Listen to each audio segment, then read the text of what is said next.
So my name is Viru Vikas Kumar Srivastav. Teaching is my passion. So let's start with passion. We are solving aerospace rocket propulsion 2010 question paper. So we have taken our first question. Again, it looks big, but it is very easy.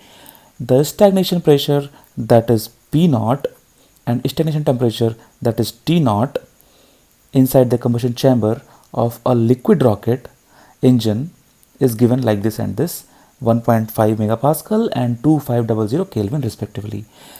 The burnt gases has gamma value 1.2 and R value 692.83 joule per kg Kelvin. The rocket has CD nozzle with a throat area 0.025 meter square. Means this is a CD nozzle. So this is the inlet, this is the exit, and this is the throat area. So this throat area is given as 0.025 meter square here. Okay, and the flow at the exit of the nozzle is supersonic. Now, because flow is supersonic, it means the entire thing, we don't have any shock wave here. So this is going to be isentropic flow. Okay, and if the flow through the nozzle is isentropic, what is the mass flow rate of the gases out of the nozzle? You know this very popular equation, directly you apply mass flow rate m dot by area under root gamma by r under root T naught and P naught divided by P naught is equal to Mach number divided by 1 plus gamma minus 1 by 2 m square, gamma plus 1 by 2 gamma minus 1. I hope you know this, that this part is called mass flow parameter. So you know what, if you want to find out mass flow rate using inlet, then you must know the area of inlet, and if you want to find out by using exit, you must know area of exit. But area of throat is given, so we should apply this entire equation in terms of throat area. So you substitute your throat area, then if you're using throat area, then what is the Mach number at the throat? So no doubt it will be 1, because at throat we get our sonic velocity, that is m is equal to 1. I have written here. So when you will substitute all the values here very properly, you will be getting option A, 18.5 approximately. So it is very easy question. Substitute m is equal to 1 in the equation here and here. Solve this power, P naught, T naught, arrange this equation very properly. You get m dot. M dot is mass flow rate. I hope you are clear. Next question. A two-stage chemical rocket. This question is important, so keep in mind. A two-stage chemical rocket having the same specific impulse. This kind of question they have asked actually 2-3 times. So they are saying same specific impulse for both the stages, and that is 300 second. Again keep in mind, unit is second. For both the stages is designed in such a way that payload ratio and structural ratio are same for both the stages. Okay.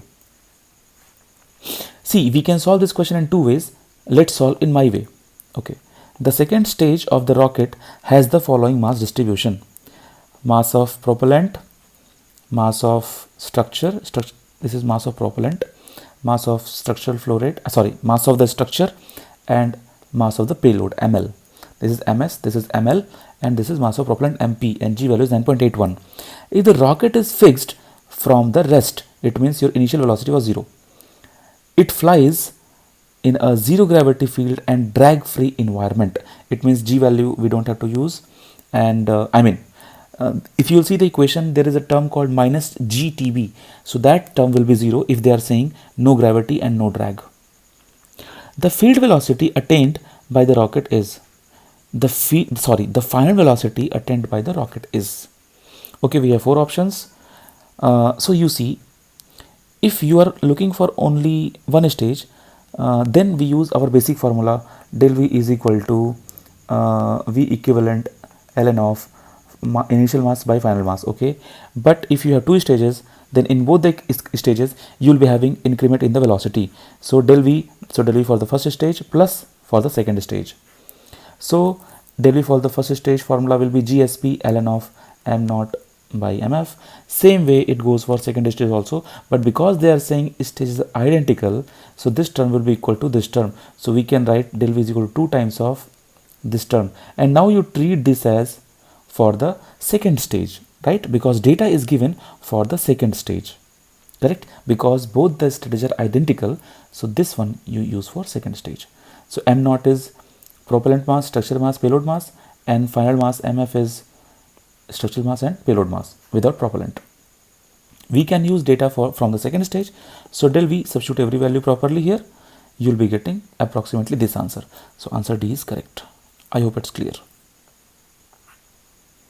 Again guys, appreciate, like and share, and please subscribe. It will be a great help for me. And visit my website conceptlibrary.in, and from there you can purchase video lecture series for GATE Aerospace and lot of mock papers. Thank you.